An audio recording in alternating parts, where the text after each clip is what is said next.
Guys, unleash those claws because Insomniac Games has just officially announced that Marvel's Wolverine has gone gold. The game is officially launching on PlayStation 5 on September 15th, 2026. And the awesome detail they dropped on X to celebrate is an image of Logan rocking golden claws. Just like in Marvel's Spider-Man 2's New Game Plus with the golden gadgets, here we'll also be able to unlock and equip this golden variant, which, in my opinion, is 100 times better than the gadgets where you could barely even notice it. Today, though, we're not just celebrating, we're breaking down everything, where it fits in Insomniac's official timeline, all the crazy story details and how the gameplay works. Let's start with a crucial point many of you were asking about. Where does this game actually fit in the timeline? Insomniac's game director Mike Daly put all doubts to rest by officially confirming that Marvel's Wolverine belongs to Earth 1048 and is set several years after the events of Marvel's Spider-Man 2. However, on a personal level, for Logan, the story begins 3 years after he decided to walk away from Team X, the mutant strike force he was part of. At this point in time, Logan lives in isolation, already has the adamantium fused to his skeleton, and is searching for answers about his missing memories. But world events will force him right back into action. If you're wondering how Marvel's Wolverine will play, wipe Spider-Man's lightweight agility and open map right out of your mind. We're looking at a complete evolution of the Insomniac formula. The developers chose an approach that is far tighter, more intimate, heavy, and visceral, reminiscent of titles like the recent God of War games or The Last of Us Part 2. The camera sits closer behind Logan's shoulders, making us feel every single impact, every slash, and the raw fury of battle. Combat relies heavily on managing your rage meter, which fills up as you tear through enemies, allowing you to trigger Berserk State to unleash devastating executions, or even revive yourself if you have at least one full bar loaded. Logan's health relies on his famous healing factor, showing real-time wounds, slashes, and torn clothes healing right back up on his body. And yeah, even his suit regenerates. Don't ask me how. And the predatory instincts are fully intact.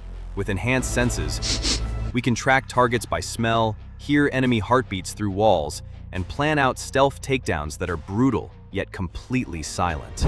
And what about the world design? Again, no sprawling open-world setup like Spider-Man. In my opinion, the structure will heavily resemble another Insomniac masterpiece. Can't be that far. Ratchet & Clank Rift Apart.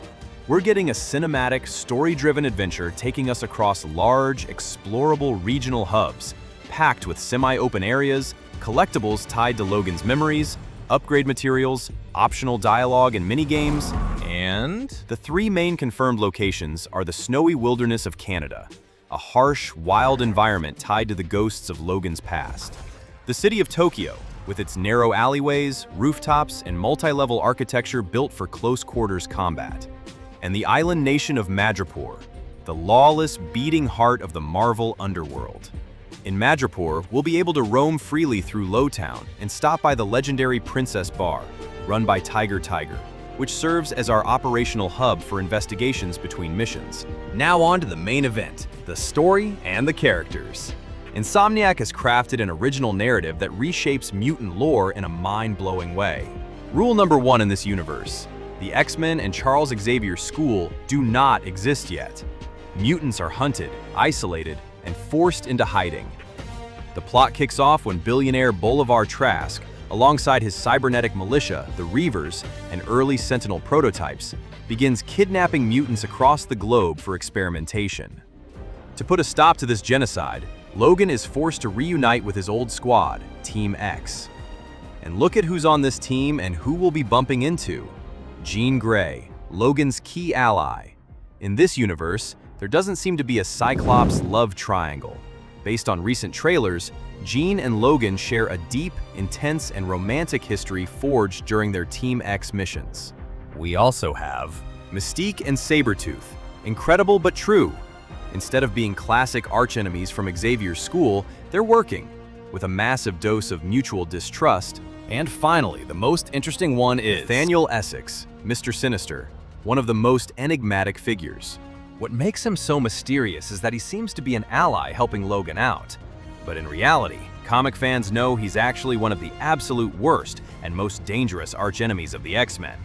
If you happen to watch the animated series X-Men '97, you'll get the full picture. Finally, in Tokyo, we'll face off against the assassin cult led by Deathstrike, Ogun, and Lady Gorgon, diving deep into Wolverine's martial arts past in Japan. Insomniac Games is crafting a mature, violent, visceral title with boundless respect for Logan's lore, setting the stage for what looks to be a full mutant trilogy. September 15th, 2026 is right around the corner, and going gold gives us 100% certainty that the game is ready. Now it's your turn in the comments. Are you hyped for Marvel's Wolverine?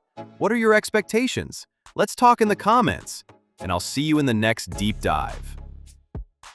It's always a pleasure, even though in this heat I'm suffocating under this mask. I can't wait for summer to be over. Bye everyone, see you soon.